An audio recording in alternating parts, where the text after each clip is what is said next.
everyone, welcome to Drishti CUET. I hope guys everyone is doing great, and yes, once again I welcome you all here in this very important session. Actually ये topic इतना important इसलिए भी है क्योंकि हम हमेशा जब भी किसी एग्जाम की प्रिपरेशन करते हैं तो हमें ऐसा लगता है कि यार कोई ऐसा टॉपिक मिल जाए जिससे कि हमें पता लग जाए इससे तो क्वेश्चन आता ही आता है और उस टॉपिक को हम प्रिपेयर कर ले। तो बस आपके CUET UG बायोलॉजी के लिए वो कौन से 10 इंपॉर्टेंट टॉपिक हैं जो आपके एग्जाम में श्योर शॉट आपके लिए क्वेश्चन लेकर के आते हैं, बस यही बताने के लिए ये वीडियो मैं आप लोगों के लिए लेकर आ रही हूं, सो दैट कि आपके स्कोर में कोई कमी ना आ जाए। और अगर आपने इन 10 टॉपिक्स को थॉरोली कवर किया है तो डेफिनेटली आपको एग्जाम में क्वेश्चंस मिलेंगे ही मिलेंगे और आप उनको करके भी आएंगे। इट्स नॉट लाइक कि ये टॉपिक ऐसे रैंडम है, ये प्रीवियस ईयर के जो पेपर आए हैं उनको एनालाइज करने के बाद ही इन टॉपिक्स को प्रिपेयर किया गया है।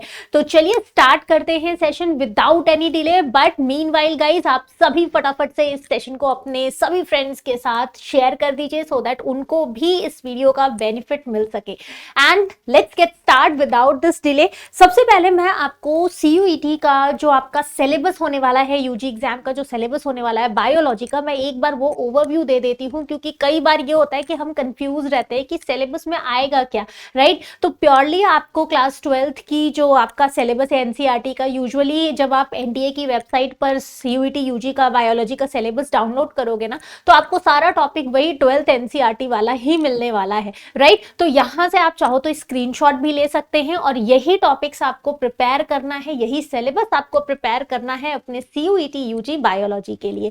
सबसे पहला जो टॉपिक आपका आता है वो है रिप्रोडक्शन। अब रिप्रोडक्शन के अंदर कई सारे चैप्टर्स हैं, लाइक आपका रिप्रोडक्शन इन ऑर्गेनिज्म है। रिप्रोडक्शन इन ऑर्गेनिज्म में आपको बेसिकली क्या होता है, sexual asexual reproduction, then fertilization क्या होता है, पार्थेनोजेनेसिस क्या होती है, मतलब एक ओवरव्यू आपको मिल जाएगा अलग अलग ऑर्गेनिज्म में किस तरीके से रिप्रोडक्शन होता है, ये सब कुछ आपको इस टॉपिक में पढ़ना है। उसके बाद जो सेक्सुअल रिप्रोडक्शन आता है फ्लावरिंग प्लांट्स में, ये काफी इंपॉर्टेंट है, मैं आगे वैसे भी आपको बताने वाली हूँ। इस टॉपिक को आपको अच्छे से कवर करना है। Then you have a human reproduction जिसमें आपको मेल फीमेल रिप्रोडक्टिव सिस्टम पूरा कवर करके जाना है अच्छे से, उनके पार्ट्स, उनके क्या फंक्शन है, फर्टिलाइजेशन क्या होता है, लैक्टेशन क्या होता है, ये सभी कुछ आपको इस टॉपिक में पढ़ना है। After that you have a reproductive health. Reproductive health के अंदर कुछ टेक्निक्स है जो आपको पढ़ के जानी है। देन जो आपका सेकेंड यूनिट आता है बायोलॉजी का, that is your genetic and evolution. Genetic and evolution में आपको basically heredity and variation, molecular basis of inheritance and evolution, ये 3 यूनिट आपकी कवर करना है आपको। थर्ड यूनिट आपका आता है बायोलॉजी एंड ह्यूमन वेलफेयर, जिसमें आपको हेल्थ एंड डिजीज पढ़ के जाना है, right. Microbes in human welfare पढ़ के जाना है। इंप्रूवमेंट इन फूड प्रोडक्शन आपका वैसे तो जो टॉपिक है क्लास 9th का है, यूजुअली इनसे क्वेश्चंस अब नहीं पूछे जा रहे हैं, but still if you want you can just have a look, okay, right. Next आता है आपका biotechnology and its application. Biotechnology and it application में आपको principle and process of biotechnology पढ़नी है, application of biotechnology in agriculture and health department. Then जो आपका last unit आता है वो है इकोलॉजी एंड एनवायरमेंट, और इकोलॉजी एनवायरमेंट में आपको ऑर्गेनिज्म इन एंड एनवायरमेंट में रिलेशन क्या है, इसके अंदर बेसिकली आपको जो हमारे म्यूचुअलिज्म क्या होता है, कमेंसलिज्म क्या होता है, राइट, ये सारा टॉपिक पढ़ के जाना है। देन इकोसिस्टम है, biodiversity and it's conservation, environmental issues हैं, ये सारा आपका सिलेबस है जो कि NTA ने बना के दिया है आपको CUET UG बायोलॉजी डोमेन के लिए, अगर if you are preparing for biology, right. अब मैं आपको बताने जा रही हूं कि कौन से वो 10 इंपॉर्टेंट टॉपिक्स हैं जो आपको कवर करके जाना है और जिनसे आपको क्वेश्चंस एग्जाम में मिलते ही मिलते हैं। चलिए तो स्टार्ट करते हैं। सबसे पहला जो आपका टॉपिक आएगा सबसे इंपॉर्टेंट वो है रिप्रोडक्टिव हेल्थ।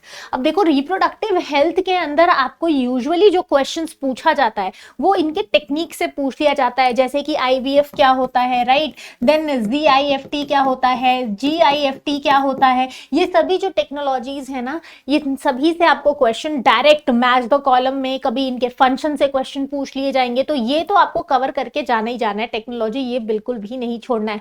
कभी कभी आपको क्वेश्चन पूछ लिया जाता है जैसे कि किस तरीके से आप प्रेगनेंसी को अवॉइड करते हो, तो वो भी आपको इसी यूनिट के अंदर मिलेगा। बहुत इंपॉर्टेंट टॉपिक है, इसको आपको छोड़ के नहीं जाना है। छोटा सा टॉपिक है, इंटरेस्टिंग है, अगर आप पढ़ेंगे तो आपको समझ में भी आएगा और आपको मार्क्स भी देके जाएगा। देन आता है मैकेनिज्म ऑफ सेक्सुअल रिप्रोडक्शन। अब ये जो मैकेनिज्म है सेक्सुअल रिप्रोडक्शन में, ये आपका प्लांट्स के लिए तो बहुत इंपॉर्टेंट है, क्योंकि ऐसा कोई साल नहीं गया है कि जब प्लांट से रिलेटेड क्वेश्चन ना पूछा गया हो। बेसिकली आपको डबल फर्टिलाइजेशन क्या होता है, पॉलिनेशन, पॉलिनेटिंग एजेंट्स क्या होते हैं, राइट। इसके बाद आपको जो क्वेश्चन मिलेगा यहाँ पे पार्थिनोकार्पी, एपोमिक्सिस, इनसे आपको क्वेश्चंस मिल सकते हैं, तो इनकी डेफिनेशन, एग्जांपल्स सब याद करके आपको जाना पड़ेगा। Double fertilization, triple fusion, endosperm, ये सभी वो टर्म्स मैं आपसे जो ले रही हूँ ना, ये सारे टर्म से क्वेश्चन बने हुए हैं एग्जाम में, और ये सब सेक्सुअल रिप्रोडक्शन इन प्लांट्स में आपको मिल जाएगा, ठीक है। अगर मैं एनिमल्स की बात करूं तो एनिमल्स में भी आपको सेक्सुअल रिप्रोडक्शन में फर्टिलाइजेशन का प्रोसेस, फीमेल और मेल रिप्रोडक्टिव सिस्टम के जो पार्ट्स हैं, उनके जो फंक्शंस हैं, वो आपको थॉरोली कवर करके जाना है। थर्ड इंपॉर्टेंट टॉपिक आपका आता है guys, molecular basis of inheritance, gene structure, mutation and evolution. देखो मॉलिक्यूलर बेसिस ऑफ इनहेरिटेंस में बेसिकली आपको डीएनए का स्ट्रक्चर बहुत अच्छे से पढ़ के जाना है, राइट। आरएनए का स्ट्रक्चर पढ़ के जाना है, दोनों के बीच में डिफरेंसेस क्या हैं वो एक बार देख लेना। देन जो प्रोसेस होता है ना, जैसे ट्रांसक्रिप्शन हो गया, रेप्लिकेशन हो गया, ट्रांसलेशन हो गया, तो इसको एक बार ओवरव्यू लेकर के चले जाना है। इनके जो एंजाइम्स हैं, बहुत डिटेल में नहीं, लेकिन यस जितना आपकी एनसीईआरटी में दिया है उतना तो आपको कवर करके जाना ही जाना है। जीन रेगुलेशन से भी आपको बहुत ज्यादा तो नहीं, लेकिन हाँ क्वेश्चन मिलते हैं, लैक, ओपेरॉन वगैरह, इन सब से क्वेश्चन मिलता है, तो आपको ये सब थोड़ा सा इसके अंदर पढ़ के जाना है। इसके साथ ही म्यूटेशन के टाइप्स पढ़ के जाना है। इवोल्यूशन में आपको जो पूछा जाएगा उसमें मेनली आपको हार्डी-वेनबर्ग इक्वेशन जो पूछ लेते हैं, इस इक्विलिब्रियम पूछते हैं। इसके बाद आपसे पूछ लिया जाता है एनालॉगस, होमोलॉगस स्ट्रक्चर, जिसमें कि आपके डाइवर्जेंट, कन्वर्जेंट ये दोनों भी आ जाएंगे। इनके एग्जाम्पल्स आपको प्रिपेयर करके जाना है। यूजुअली इवोल्यूशन के लिए ना आप एग्जाम्पल्स जरूर प्रिपेयर करना, जैसे अगर ह्यूमन इवोल्यूशन से क्वेश्चन पूछ रहा है तो उसमें भी आपको एग्जाम्पल्स देंगे ही देंगे वो, तो कोशिश करना कि जब भी आप इन टॉपिक्स को पढ़िए तो साथ में रेफरेंस के तौर पे उनके एग्जाम्पल्स को जरूर लेकर के जाइएगा। नेक्स्ट जो आपका टॉपिक आता है that is your disease prevention, immune system and role of vaccine. अब डिजीज प्रिवेंशन के लिए सबसे पहले तो आपको देखो ये पढ़ के जाना है कि कितने पैथोजेंस, किस किस टाइप के पैथोजेंस हैं जो डिजीज कॉज कर रहे हैं, राइट। तो फंगस हो गए, आपके बैक्टीरिया हो गए, आपके प्रोटोजोआ हो गए, इनसे कौन सी डिजीज हो रही है, राइट। और क्या कॉजेटिव एजेंट है, जैसे अगर कोई डिजीज बैक्टीरिया कॉज कर रहा है तो कौन सा वो पर्टिकुलर बैक्टीरिया है जो आपका टाइफाइड कॉज कर रहा है, तो आपको कॉजेटिव एजेंट भी पढ़ के जाना है। साथ में उनके प्रिवेंटिव मेजर्स भी पढ़ के जाने हैं। थोड़ा सा आपको इम्यूनिटी पढ़ के जाना है, क्या होता है एक्टिव पैसिव इम्यूनिटी, एंटीबॉडीज पढ़ के जाना है। एंड देन उसके बाद आपको जो हमारी इम्यूनिटी में अलग अलग ह्यूमोरल इम्यूनिटी होती है, सेल मेडिएटेड इम्यूनिटी होती है, इन सबके बीच में डिफरेंसेस थोड़ा सा पढ़ के जाना है। मतलब ये वो टॉपिक्स हैं जिनको आपको बहुत डिटेल में नहीं, एकदम से जाके बहुत रिसर्च वाला नहीं पढ़ना है, बट हाँ एनसीईआरटी को कवर करना है इन टॉपिक्स को। देन आता है आपका guys recombinant DNA technology. Again this is one of the most important topic, right. ये वो टॉपिक है जिससे कभी भी क्वेश्चन नहीं बचता है, आता ही आता है। आरडीटी में बेसिकली देखो आपको वो पूरा रिकॉम्बिनेंट डीएनए टेक्नोलॉजी का प्रोसेस पता होना चाहिए, राइट। साथ ही आपको यहाँ पे जो हमारे जो पूरा प्रोसेस है ना, आइसोलेशन है, देन कटिंग होती है, एम्प्लीफिकेशन होता है, तो ये स्टेप्स याद होने चाहिए। कभी कभी डायरेक्ट आपको स्टेप से क्वेश्चन पूछ लेंगे, कभी बीच में किसी एक स्टेप से क्वेश्चन पूछ लिया जाता है, तो आरडीटी आपको प्रॉपर करके जाना है। इसी के साथ इसमें आपको बीटी कॉटन वगैरह भी पढ़ के जाना है। देन जो आपका इंसुलिन है, जेनेटिक इंजीनियरिंग वाला जो पोर्शन है ना, वो सब आपको इसमें कवर करके जाना है।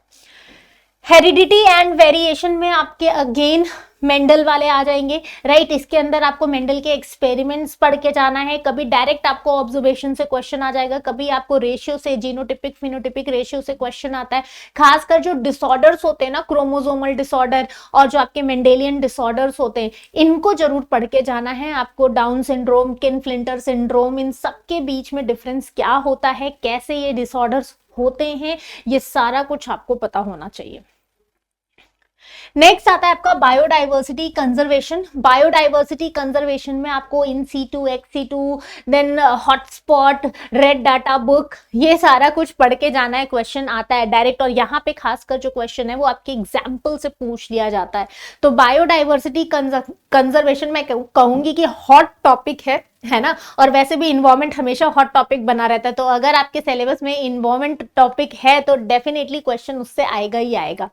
देन आता है इकोसिस्टम। देखो इकोसिस्टम के अंदर जो सबसे इंपॉर्टेंट आपको पढ़ के जाना है ना, वो पिरामिड्स पढ़ के जाइएगा जरूर। पिरामिड्स, बायोमास, एनर्जी, न्यूट्रिएंट का फ्लो कैसे होता है, एनर्जी का फ्लो कैसे होता है, इनसे आपको क्वेश्चन जरूर मिल जाएंगे।